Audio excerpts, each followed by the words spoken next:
Quando a gente fala de investimento, as pessoas se mostram interessadas, mas ao mesmo tempo preocupadas, né? Muitas vezes não sabem onde vai aplicar o seu dinheiro, onde vai alocar, se tem possibilidade de perder. Isso tudo causa uma insegurança. E isso ocorre exatamente porque no nosso país nós não temos educação financeira nem no ensino médio, muito menos no ensino fundamental.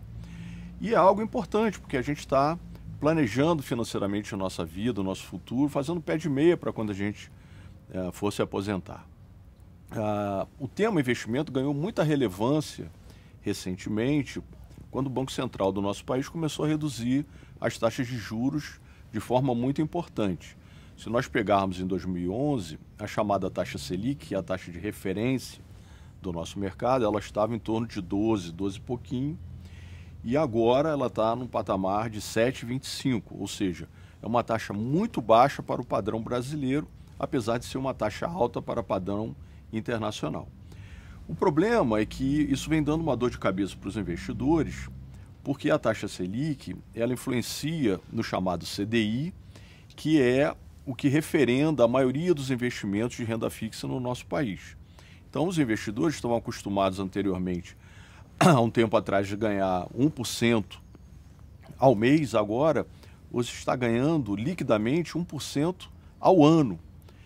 Isso causou uma revolução no mercado de investimentos, e a caderneta de poupança foi afetada também, que é o investimento mais tradicional da população brasileira. A caderneta, antigamente, ela rendia taxa referencial mais 6% ao ano. A partir de 2012, a caderneta rende 70% da Selic, então ela também está vinculada a essa taxa de referência. Isso, como eu disse, trouxe uma dor de cabeça para todos nós. Nesse caso, é preciso começar a pensar aonde a gente vai alocar o nosso dinheiro nesse novo cenário. E esse novo cenário, necessariamente, a gente vai precisar correr um pouco mais de risco. A gente vai precisar parecer um pouco mais com os países desenvolvidos, onde as pessoas já têm essa cultura de aplicar em bolsa de valores. O problema é que no nosso país, no Brasil, bolsa de valores sempre teve um estigma muito ruim. As pessoas sempre falam que vou jogar meu dinheiro na bolsa, que a bolsa é um cassino oficializado, e não é nada disso. Quando você compra a ação de uma empresa, você está financiando essa empresa, você está apostando no crescimento dessa empresa e, consequentemente, no crescimento da economia. É necessário que a gente comece a entender um pouco mais como funciona investimentos em bolsas de valores. Evidentemente que quando a gente fala de bolsa, o horizonte de investimento precisa ser de mais longo prazo, porque o mercado ele sofre muitas influências políticas, conjunturais da economia. Então a gente tem que olhar o mercado com um horizonte de tempo de mais longo prazo, 3, 4, 5 anos. E é preciso também ser muito seletivo, é preciso comprar ações de empresas bem administradas, com boa governança, empresas que paguem bons dividendos, que é a parcela de lucro que nos cabe como acionista.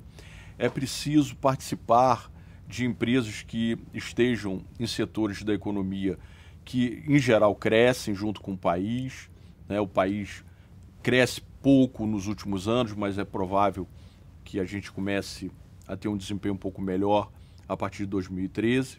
E aí, nesse cenário, a gente colocando um pouquinho do dinheiro, não grande parte, 20% ou 30% da nossa carteira, olhando para um horizonte de longo prazo, começa a correr um pouco de risco, comprando boas ações, isso vai fazer com que no futuro você tenha uma rentabilidade melhor e você consiga fazer uma carteira de investimento para, quando você estiver aposentado, ter um padrão de vida parecido com o que você leva na sua vida laborativa.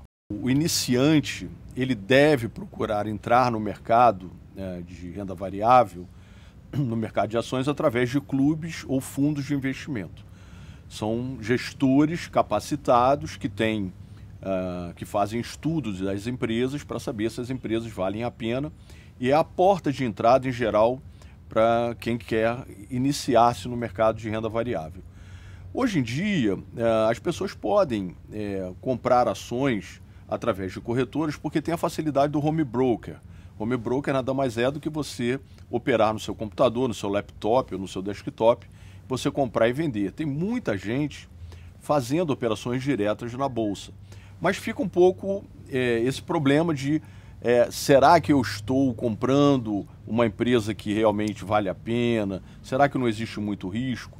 Olhando sob essa ótica, talvez seja melhor, a minha sugestão sempre é essa, de você começar através de clubes e fundos de investimento, até porque tem a questão tributária.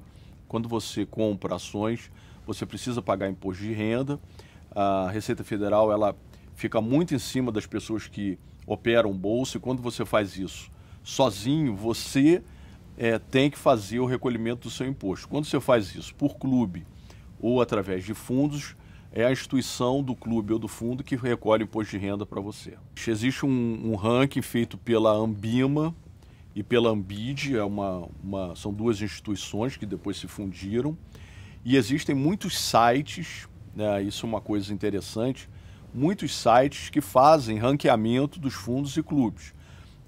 Inclusive os jornais de grande circulação econômicos, o Valor Econômico, por exemplo, Brasil Econômico, em geral tem uma página no site onde você pode ver o ranking desses fundos e desses clubes para você acompanhar. Mas é importante ressaltar que você não deve olhar somente o retorno, porque existe uma dobradinha.